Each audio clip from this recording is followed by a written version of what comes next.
YouTube, ketemu lagi dengan Zoldik di sini. Anda memasuki segmen ilmu hakikat. Di dalam ilmu hakikat, tempat di mana objektivitas dibangun. Biasanya sangat sulit bagi teman-teman yang masih berada di ilmu syariat untuk masuk ke ilmu hakikat. Karena itu butuh step by step. Ikuti langkah demi langkahnya dan berpikir positif tentang channel ini, baru Anda bisa masuk ke dalam ilmu hakikat. Kali ini kita bahas tentang bagaimana sains melihat bahwa kisah Nabi Nuh adalah ciplakan dari kisah Gilgamesh. Sebagai pembukaan, dalam Al-Quran kisah Nabi Nuh alaihissalam dibahas dalam beberapa surah. Silakan dicek sendiri ya. Al-Quran terbit sekitar abad ke-6 sampai 7 Masehi. Agama Kristen lahir di sekitar abad pertama, yaitu pada tahun 30 sampai 33 Masehi, dan tentunya Injil pertama ditulis lebih lama dari itu. Kemudian agama Yahudi diketahui muncul sekitar 500 tahun sebelum Masehi. Namun kisah Gilgamesh ini muncul jauh lebih awal. Tablet Gilgamesh adalah suatu kisah dari kepercayaan yang tumbuh di sekitar Babilonia atau Irak, yang sekarang Irak ya, pada tahun 2700 sebelum Masehi. Jadi rentangnya jauh sekali ya. Perlu diketahui bahwa kisah The Epic Gilgamesh ini tercatat dalam suatu tablet ya. Tablet tersebut disimpan di museum Inggris. Nah, pada tablet ke-11 ada kisah tentang banjir besar. Berikut adalah kesesuaian antara Gilgamesh, Injil, dan Al-Quran. Pertama adalah masalah tokoh sentral. Dalam Al-Quran, tokoh sentral adalah seorang nabi bernama Nuh. Sedangkan dalam Epic Gilgamesh bernama Utanapistim. Dalam kisah Al-Quran, Nuh diperingatkan Tuhan bahwa dunia telah menjadi kotor dan Tuhan ingin membinasakan mereka.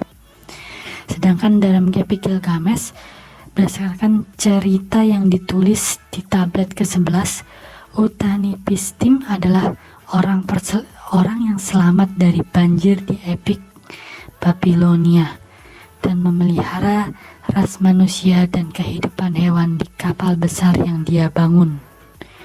Dengan perbuatan ini dia diberkati oleh Enlil dan diberikan keabadian.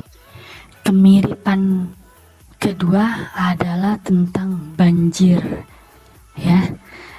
Dua-duanya sama-sama banjir dari Tuhan, yang satu karena dosa-dosa ya, yang satu lagi tertulis di tablet ke-11. Banjir pertama kali disebutkan di baris ke-15 dari tablet Gilgamesh. Tulisannya sebagai berikut: hati Dewa Agung menggerakkan mereka untuk menimbulkan air bah. Kemiripan selanjutnya adalah yang nomor 3, adalah sama-sama membangun kapal. Jadi pada kisah Gilgamesh, salah satu dewa yaitu Dewa Ea yang dipercaya orang Sumeria dan Babilonia ya. Dewa Ea ini berkhianat dengan dewa-dewa lainnya sehingga dia memberitahu ke Epimnestim ini ya, bahwa diperintahkan oleh Dewa Ea untuk langsung memberinya instruksi untuk merobohkan rumah dan membangun perahu. Ini tercatat pada baris ke-24. Kemiripan berikutnya adalah memasukkan beberapa jenis hewan. Memasukkan hewan-hewan nih. Pada kisah Lempeng tertulis semua binatang dan binatang di padang akan masuk ke perahu. Jadi binatang masuk ke perahu ya, sama mirip dengan kisah Nabi Nuh. Namun beberapa hal yang masuk ke dalam perahu dalam kisah Gilgamesh adalah sanak saudara dari tokoh utama yaitu Utanapistim. Dan juga tablet juga menyebutkan bahwa kekayaan Utanapistim akan dibawa di dalam kapal. Kemiripan berikutnya adalah metode pendaratan. Dalam kisah Utanapistim tertulis, ketika hari ketujuh tiba, saya mengirimkan seekor burung merpati dan melepaskannya. Burung merpati itu pergi, tetapi kembali kepada saya. Tidak ada tempat berteker yang terlihat sehingga ia berputar kembali kepada saya. Saya mengirimkan seekor burung layang-layang dan melepaskannya. Burung layang-layang itu pergi, tetapi kembali padaku. Tidak ada tempat berteker yang terlihat, jadi itu berputar kembali kepada saya. Aku mengirimkan seekor burung gagak dan melepaskannya. Gagak itu pergi dan melihat air meluncur ke belakang, makan, menggaruk, menggembung, tetapi tidak berputar kembali padaku. Jadi metode ini, ketika melihat gagak pergi ke arah tempat menuju ia pergi dan ia tidak kembali, maka di sanalah terdapat daratan. Nah, ini adalah satu metode yang digunakan yang tercatat dalam kisah Gilgamesh. Sedangkan metode pendaratan memang tidak tertulis di dalam Al-Quran, di dalam Islam. Tapi metode untuk mencari daratan ini tercatat di dalam Injil, ya. Dalam kitab Kejadian, catatan tentang pengiriman burung disebutkan di bab 8 ayat 16 sampai 12. Nuh membuka jendela yang dibuatnya di dalam bahtera itu dan mengeluarkan seekor burung gagak. Dan itu terus terbang maju mundur sampai air mengering dari bumi. Kemudian dia mengirim burung merpati untuk melihat apakah air telah surut dari permukaan tanah. Bla bla bla sampai panjang, ya. Kemudian Nuh tahu ketika merpati kembali di malam hari, di paruhnya ada daun zaitun yang baru dipetik. Kemudian Nuh tahu bahwa air telah surut dari bumi. Dia menunggu 7 hari lagi dan mengirim merpati itu lagi. Tetapi kali ini burung itu tidak kembali kepadanya. Nah, demikian singkatnya, ya. Silakan Anda baca sendiri. Nah, itu tadi kemiripan antara kitab suci dan kisah-kisah Gilgamesh. Anda harus tahu bahwa kisah Gilgamesh ini adalah kisah pagan dari banyak Tuhan. Seperti banyak hal lain, konsep di dalam agama Samawi yang telah kita pelajari, paham-paham tersebut tidak langsung tercipta begitu saja, namun ada akarnya. Begitu pula dengan kisah Nabi Nuh.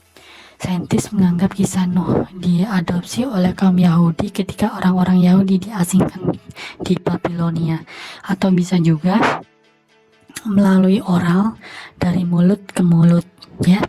Cerita ini menyebar melalui perdagangan, kemudian mengalami asimilasi dan berubah. Terdapat perubahan-perubahan yang sesuai dengan kultur masing-masing. Ketika ia masuk ke dalam agama Abrahamik, yaitu agama Kristen dan Yahudi, mereka berubah menjadi satu Tuhan, bukan banyak Tuhan lagi.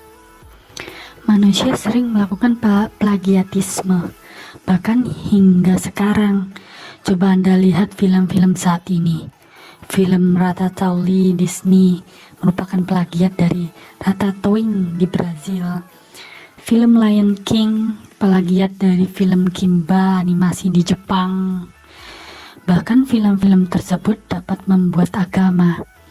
Salah satunya agama Jedi, yang merupakan agama modern yang terinspirasi dari film Star Wars. Googling aja di internet kalau tidak percaya. Agama muncul lagi dan lagi. Manusia terinspirasi oleh dongeng.